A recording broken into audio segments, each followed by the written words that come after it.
Hey, what's up guys, aarava here, and welcome back to another F1 22 gameplay video. Today we have a last to first challenge at the US Grand Prix at COTA, driving as Verstappen in his Red Bull, and it's a newly revamped COTA as well. Not obviously as much as, you know, Australia, the Spanish Grand Prix, for example, and Abu Dhabi. Those three circuits are going to be kind of, you know, all new with their massive changes, especially Australia, pretty much a whole new circuit, really, in terms of how much they changed that circuit. But, you know, Abu Dhabi and Spain had some alterations into certain sectors, but tracks like COTA have also been slightly updated on this year's upcoming F1 game. I don't believe this is going to be the case for every single circuit, because from what I can see in the preview build, Silverstone is very much kind of the same as we got from last year's game, so I guess it's very track dependent. I guess, you know, in real life there's so much debate about running off wide here at various corners,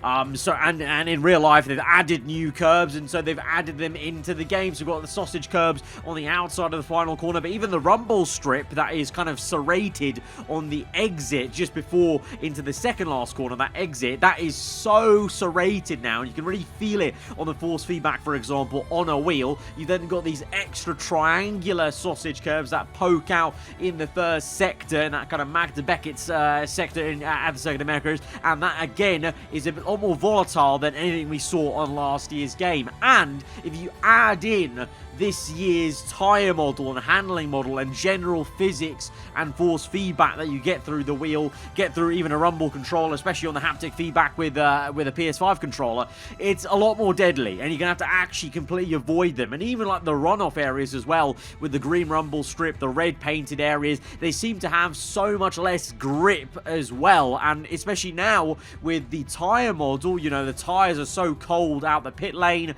at the start of the race. You know, tyre warm up and tyre temperature is so important now, as it has been in real life. We've seen, you know, how much drivers struggle maybe, but the rear end in general is more of a struggle in this year's game, and that's very apparent at a circuit like COTA, because you're just kind of spinning the rear tyres so much on any of these kind of painted areas or lower speed sections where obviously the physics model itself is very cumbersome. But you'll also hear audibly as well when you get on some of these curbs that you're bottoming out now, so the physics just won't allow you to ride them like they're nothing anymore, and they're actually interacting properly with the car itself, and you are going to effectively be hitting the curb with the bottom of your car, and which is not ideal, of course, in terms of stability going into any brake zone. So already then, with the kind of limited running I've had on the preview build, it is actually a very different driving experience, especially at low speed. High speed is quite familiar, actually improved in terms of the feeling of the car. It feels more like a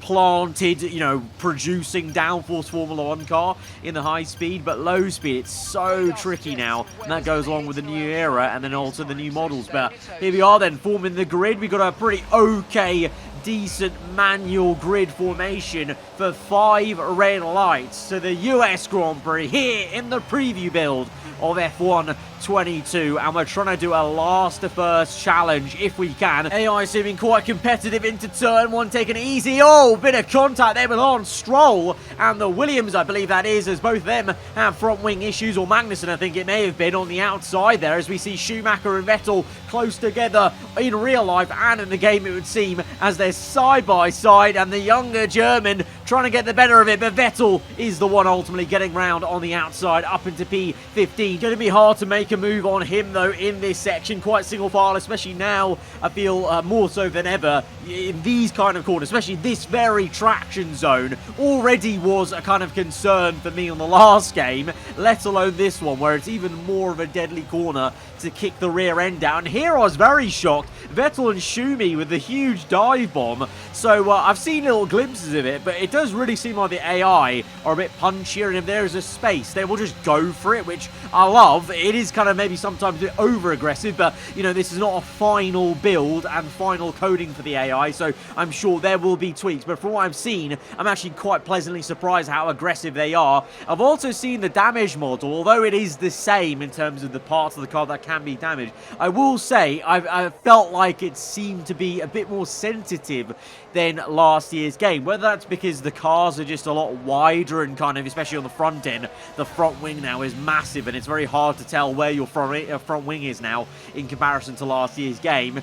Even for the AI, though, AI on AI, I've seen plenty of incidents like we just saw there with Schumacher and Vettel dive bombing. We saw Stroll and the Williams on lap 1, that there's just a few more little niggles and incidents where they're chopping off a front wing maybe, as it's so much more sensitive. And it's the same for myself, you know, how many times you'll see maybe me being tentative because I know how sensitive it is now. And then also you can see now wheel to wheel here and trying to make any kind of ends road on Lando Norris's AI in the McLaren, just having to wait for the safer option, the dive bomb here on the left-hander into the hairpin style corner, rather than try anything too brave around the outside, because I know the McLaren was going to be half decent potentially, and just not wanting to spin out the rear tyre or kind of, you know, get unsettled on that low speed. And that's what I want to kind of drill home to you guys with this video and this gameplay as we go down the inside of Ricciardo. Another kind of easier move on a straight is it's seeming a lot harder to dance the car around or on the inside of AI at lower speed, because the handling model is so much different, because these cars are so much different at lower speed. So it's still taken me a while to get used to it in the limited running I've had on the preview build, and I'm sure will you know, be a learning curve in the first season of my team career mode, or those first kind of, you know, races for any of you guys in career or, you know, multiplayer or whatever, you know, having to save the car like that massive opposite lock moment, drifting the car through the final corners. We get the overtake done on Alexander Albon, but you're going to be seeing a lot of that, I think. You know, even that itself, I was very impressed with myself that I caught that, because that kind of catch of a spin is so much harder as well now. It's, you know, on last year's game, if you're locked up enough, maybe counter steer just a tad, you could probably save most things. But, you know, in this year's game, it just goes round, and you may have seen that in other creators' videos as well. You know, just, you know, having to go and drift the car a little bit or go opposite lock just to catch the little glimpses of the rear end stepping, because it just happens so much. But now let's go back to actually talking about the racing we're seeing, and again the AI having a little bit of a moment with each other, and it's aggressive, punchy wheel-to-wheel racing from two bitter rivals in real life, Gasly and Ocon, and we're going to send one through and get both of them in one foul swoop. But Gasly comes back at me, very, very surprised he actually set it back down the inside there. I thought I had that corner done and dusted, so showing you in the early stages of this game with a preview build that they're, yeah, really raceable and will surprise you, I think, at times when they dive down the inside if you've taken the brake zone too cautiously, or, you know, you think the corner's done and then they come back at you, or you're trying to control the rear end and the wheel spin at the lower speed, and they use that to advantage, because obviously the AI computer perfect a lot of the time. They do obviously make AI mistakes, which is great, but a lot of the time they're still, you know, computers. They still do get the throttle, you know, pretty much pin perfect most of the time. You know, in changeable conditions, I think that changes a lot, and you're about to see that because it's overcast and this is going to be a dry to wet race. But we did get a move done in the low speed on Tsunoda just then on the previous clip, so you can do it. You just have to be very careful, and that's what I mean. At this stage, I'm still learning to be a lot more lightweight with my foot. Compared to last year's game, you definitely have to have a much lighter right foot. I kind of, you know, I liken it to maybe some earlier F1 games where the rear end was very kind of, you know, sensitive. So for, you know, good old lead foot myself over here, that's going to be a difficulty, but we are making it work, and I'm slowly working on it. As you can see, I'm getting more confident as the race goes on, as I'm doing further laps, making a move on Russell, although to be fair, my engineer did tell me Russell had a bit of an issue, so he was going slow. But now the rain is coming through, and so we're going to see that transition period from the dry to inters. So this is confirmation here. We're swapping to inters now, and there's none of that really annoying funny business of the track looking soaking wet, but it's still time for the dry tyres. So thank the Lord they have fixed that in this game from last year's game. It was always, you know, a very big issue, I think, for me personally, and also for you guys. I think I've seen you agree in the comments below in previous My Team Career Mode episodes. It's just so weird and just was not realistic of it looking soaking wet but being time for the dry tyres still, and vice versa, never knowing when to swap onto the dry tyres because you think it still, you know, looks wet enough to remain on your inters, let's say, for example. But now you're seeing pin perfect as I come out on the inters. Now we're seeing the pools and puddles of rain settle on the circuit, but as I was going round for that in lap, you know, it was still looking somewhat dry, but I could see the droplets forming on the chassis. But the wet, even more of a challenge on this year's game, I feel it's going to be, than last year's and previous year's games, which is not great for me because I'm not a big fan of wet weather racing on the F1 games. I'm never great at it because my throttle modulation's not great. Like I said, lead foot, and that's going to be made even harder on this year's game. But obviously, as I say that in a bemoaning way, that's obviously very realistic, obviously, in terms of wet weather is a massive challenge, and that's where you really separate the men from the boys in terms of, you know, having that, you know, daringness to go full throttle in a place where you don't think so, and then also having the, you know, the skill level to just tiptoe around and still keep the car going at a good pace. And remember, like I said, this all factors in on top of the fact you've got some of these circuits like COTA that will be updated, and, you know, they have harder curbs like they have in real life to stop you going wide and gaining an unfair advantage. You know, the serrated curves, the small kind of orange, you know, ones in the first sector, and then the sleeping policeman on the outside of the rumble strips of the final corner. You know, all of that adds in, and all of that has the same sort of physics. You know, they're a lot more slipperier now. You will lock up when you get on them, and that's made this a challenge. So we've tried to go last to first, but it may only be maybe as high as P2, because I believe P1 right now is Hamilton and the Mercedes. Obviously, preview build.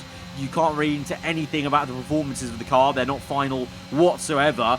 So it's just a case of us trying to do the best job we can of getting up the order. I think for sure, I mean, I had better pace in the drive. Right now, my wet weather pace has slowed down. But also equally, Sainz just doing a really good job at defending. Like, I can't really find an avenue to make a pass right now, and it's going to take us a couple of laps to suss out the best place. In terms of the actual graphics of wet weather, like I said, the transition was a lot better. You know, they fixed that, you know, kind of smoke and mirrors. In terms of whilst the rain then is fully here on the intermediates, let's say, in this period, I would say, you know, little tiny details. I feel like the rain droplets are a tiny bit more apparent on the chassis side as we now look to make a lovely move on Sainz here, side by side, wheel to wheel there, and just about feed the car through as we got at the top of the hill. Probably one of the best moves I made in the entire race, considering how loose the rear end is and the fact we're in wet weather as well, with these new physics there. And literally, this is maybe my, you know, 13th lap of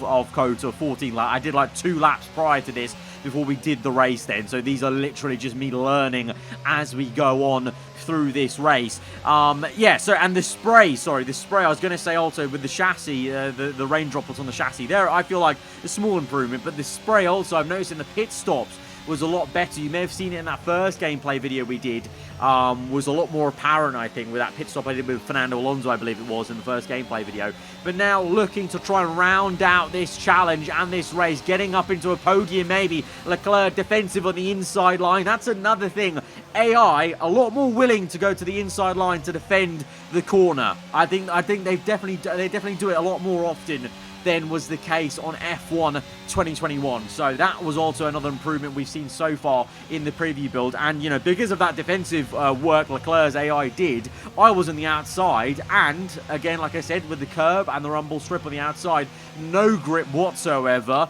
And factoring you're going downhill and the rear end's going to step out anyway, let alone being on the curb, meant we couldn't overtake Leclerc on that lap or on that occasion. We're having to try and go again. But then the wet weather kicked in even more, because I actually set this race up to go from dry to full wet. So even though we're going to finish the race on inters, it is very much now time for the full wet conditions. And you can see my lack of grip, and I guess the AI showing their prowess of being pin perfect in a little way, as I'm struggling now to keep up with Leclerc, struggling just to keep ahead of Carlos Sainz then, but we are going to come through into P4, so not quite the first place we wanted, so we failed that aspect of the challenge. But, you know, we got some good running at a very difficult circuit anyway on the F1 games, but made kind of even trickier on this game. But not because of, you know, the circuit getting any worse or whatever, just because the circuit's got more realistic with the curbs it's got, like in real life, and the handling model is more more realistic, makes it even more of a challenge. And finally, I'm going to round out this video.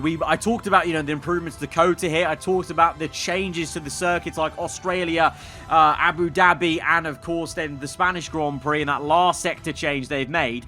But I'll leave you with a little tiny nugget is in the presentation, Lee Madder, the game director, when pushed on DLC circuits, classic circuits coming to the game, he didn't say no. And you may have seen other creators pointing this out. He didn't say no, and so I'm going to finally say it to you guys. He didn't say no. So could DLC circuits be coming to the F1 22 game post-launch perhaps? We don't know, but Lee Madder was coy and didn't say flat out no, so that's something to think about. But guys, if you have enjoyed this video, hit the like button, let me know what you thought in the comments below. If you're new around here, then do get subscribed for more F1 22 gameplay when it comes out. There will be a third and final video this week later on. Till then though, goodbye.